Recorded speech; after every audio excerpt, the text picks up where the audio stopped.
Let's talk about this for a minute. So this is Mother's Lament, available one here from the Empowered Battle Pass, and I will continue to go further. At the end, you will get one from the free Battle Pass, as well as a second one from the Empowered Battle Pass.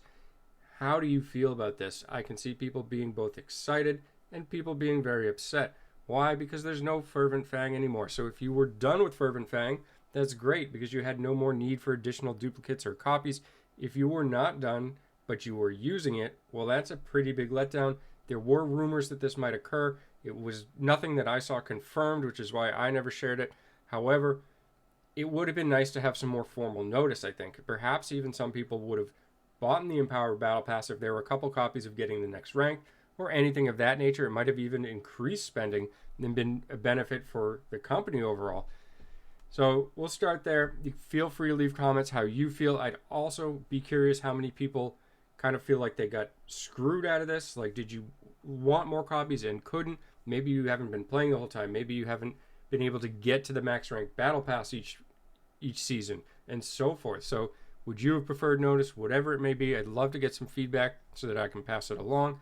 Second thing, in regards to Mother's Lament, is keep in mind, and I've mentioned this before, that this is actually available in the market as well. So I'm just going to show that real quick. Not a whole lot to say other than you can get it in the market, which means you can get it from Elder Rifts. You can craft it from Ash Runes.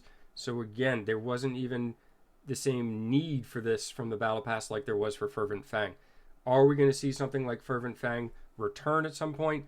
Is Mother's Lament just here for this season because of the whole tie-in with Lilith and D4 and so forth? Or is this something that's going to be kind of going forward for the next several Battle Passes as well? So we're unsure. Absolutely would like to know more information about that.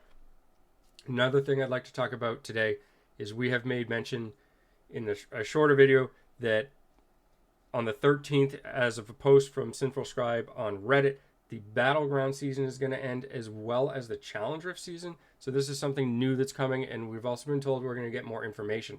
I do not have more information to share with you. However, I can say this is going to put a lot of players in a weird spot. If your cycle reset this week or is going to reset next week, you only have a really limited time to farm Battleground ranks if you want to go for those aspirant keys. And I know there are a lot of, say, free-to-play individuals that push Battleground ranks even though they don't enjoy the Battleground, but they push those ranks to get the aspirant keys to maximize their character as much as possible. So really kind of a interesting loop there, and nothing that you can do to really get around it. You're just at the whim of whenever your cycle resets. Mine happened to reset the last Sunday here, so I've actually been pumping games. I just hit Legend this morning, and I've been pumping games to the extent where my performance is actually suffering.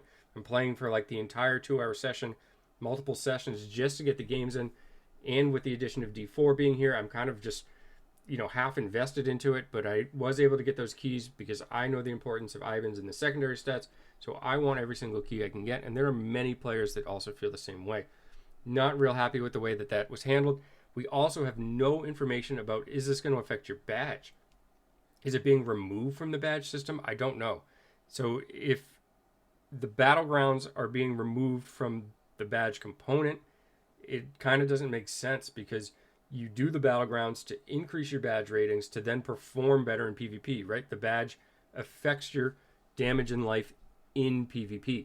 It does increase your life total on the screen here when you get badges, this number, and people often get confused and say, oh, my life has been increased, the badge works even out of PvP. No, if you actually look at your character before you get a change in badge to the damage it takes to a certain mob, it will actually take different damage after you get that back. It scales to the new life pool. So you are not getting any actual advantage for having the higher life pool from the badge. You only get the advantage in PvP. I don't know why it doesn't affect the damage tooltip there. Probably because the mob's life is not changed from your badge. The mob still has the same health, so your damage number doesn't need to change on that screen. I can just tell you that that's how it works. So back to badges in general. If we are now going to have Battleground seasons, something has to change, right? The traditional badge system will not work with a Battleground season unless it's going to lock certain ratings and then you get the rest of your ratings. Because when we look at our Deeds of Valor and the criteria for it, things like impact is affected by participating in the Rite of Exile. Perhaps that wasn't the best word given this category, but if you play in the Rite of Exile, you actually increase your impact. So you can't have your activity, which is affected currently by Battlegrounds, and says so right here, including playing in the Battleground. So something has to give here. I feel like when we had server merges and there was uncertainty, and when the server merges came around and they're like, oh, whoever has had the longest reign, that's who's going to retain Immortal. Well, a whole bunch of people got screwed on badges because if they were Immortal on their previous cluster or their previous server, and then they got merged into a cluster and got dropped back to Adventurer, and then the cycle changed because there were so many players and so many new clans, it was very difficult for any previous Immortal reign to hold it. And if they were already in Reckoning, it just got overturned, and all of those people that were previous Immortals on the original single server got screwed in badges with low Adventurer badges or low Shadow badges because they couldn't catch up. So this could potentially be a big issue and just a giant headache. And I feel like we may be repeating history. I'm hoping this is not the case. Really want some more information before we get to this update on the 12th or 13th, whenever the info was coming and when the change was being made. Something is getting knocked over in my house from the cats, so I'm going to go attend to that. Right, I am back, and fortunately nothing is broken. I also want to know what people thought of the Ashava event. Would love to pass some feedback along on this. I do not want to show it on video here because I just don't want to spoil it. I also don't want to talk about my feelings because I don't want to persuade anybody or have people just kind of come to the same conclusion. But I do definitely want to have some information in regards to what other people thought. In game, we've got a lot going on right now. The Ashava event, like I mentioned, which you can find under the events tab.